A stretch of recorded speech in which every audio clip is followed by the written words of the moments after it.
চিরদিনই তুমি যে আমার এই ধারাবাহিকে আর্য অপর্ণার হানিমুন জমে ক্ষীর। শিরিনকে নিয়ে কি বললেন প্রেমিক জিৎ? এলো জিতু প্রসঙ্গ। Hi everyone, welcome back to my channel Anjana entertainer. বন্ধুরা, তোমাদের সকলকে আমার এই ছোট্ট ইউটিউব চ্যানেলে স্বাগত জানাই।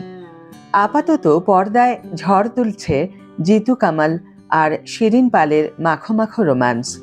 একসময় দিতিপ্রিয়া রায়ের সঙ্গে জিতুর কেমিস্ট্রি নাকি ছিল ফিকে।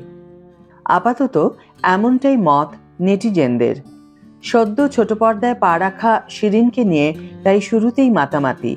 এই নায়িকার আবার কাজের জীবনের সঙ্গে ব্যক্তিগত জীবনও বেশ চর্চায়। কারণ আর পাঁচজনের মতো প্রেম নিয়ে কোনো লুকোছাপাই করেননি তিনি। সোশ্যাল মিডিয়ায় জলজল করছে প্রেমিকের সঙ্গে ছবি। সেই মানুষটা আর কেউ নয়, অভিনেতা জিৎ সুন্দর, যিনি ধারাবাহিক কম্পাসে জমিয়ে অভিনয় করছেন। উভয়ই মঞ্চাভিনেতা, একসঙ্গে নাটকও করেছেন অনেক।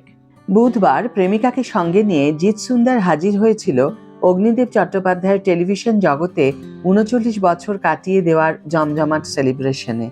সেখানে স্বাভাবিকভাবেই মিডিয়া জিতের কাছে জানতে চায় যে কেমন লাগছে যখন দেখেন ভালোবাসার মানুষ প্রথম ধারাবাহিকেই হাজার হাজার দর্শকের কাছ থেকে ভালোবাসা পাচ্ছে। আর এই প্রশ্নে জবাব আসে, all the best to her, all the best to Jitu দা, all the best to the team. Thank you বলবো দর্শককে, আর কি আরো অনেক দিন চলুক। এর আগেও জিৎ সুন্দর স্পষ্ট করে দিয়েছিলেন যে কোনোভাবেই জিতু ও শিরিনের ঘনিষ্ঠ দৃশ্য দেখে কণামাত্র হিংসে বা নিরাপত্তাহীনতায় ভোগেননি তিনি। কারণ সম্পর্কের ভীতি যে ভরসা। সঙ্গে জানিয়েছিলেন দুজনে একসঙ্গে দেখেছেন চিরদিনই তুমি যে আমার। যেমন শিরিনের অভিনয় তার ভালো লেগেছে, তেমনি যেভাবে জিতু তাকে আগলে রাখেন সেটারও প্রশংসা করেন। শিরিন বহুদিন ধরেই থিয়েটারের সঙ্গে যুক্ত। ক্যামেরার সঙ্গে কাজও এটা প্রথম নয়।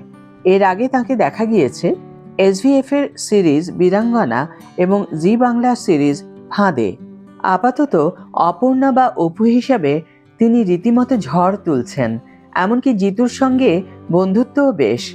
তবে একটাই সমস্যা, ধারাবাহিকের টিআরপি চলমান বিতর্কের কারণে অনেকখানি পড়ে গিয়েছে। এখন দেখার কবে তা একটু ঠিকঠাক হয়। কারণ গত সপ্তাহেই ধারাবাহিক আচমকা বন্ধ হয়ে যাওয়ার গুঞ্জন দিয়েছিল মাথাচাড়া। আজকের ভিডিও এখানেই শেষ করছি বন্ধুরা। ভিডিওটি যদি ভালো লেগে থাকে তাহলে অবশ্যই একটি ছোট্ট করে লাইক দিও, শেয়ার করো বন্ধুদের সাথে, কমেন্ট করে জানিও তোমাদের মতামত। যারা এখনো আমার চ্যানেলটিকে সাবস্ক্রাইব করোনি তারা অবশ্যই চ্যানেলটিকে সাবস্ক্রাইব করে আমার পাশে থেকো। আর যারা অলরেডি সাবস্ক্রাইব করে দিয়েছো তাদের জন্য আমার অনেক ভালোবাসা এবং অনেক ধন্যবাদ। আজ তাহলে বিদায় বন্ধু, দেখা হবে পরের ভিডিওতে। ভালো থেকো, সুস্থ থেকো, সঙ্গে থেকো।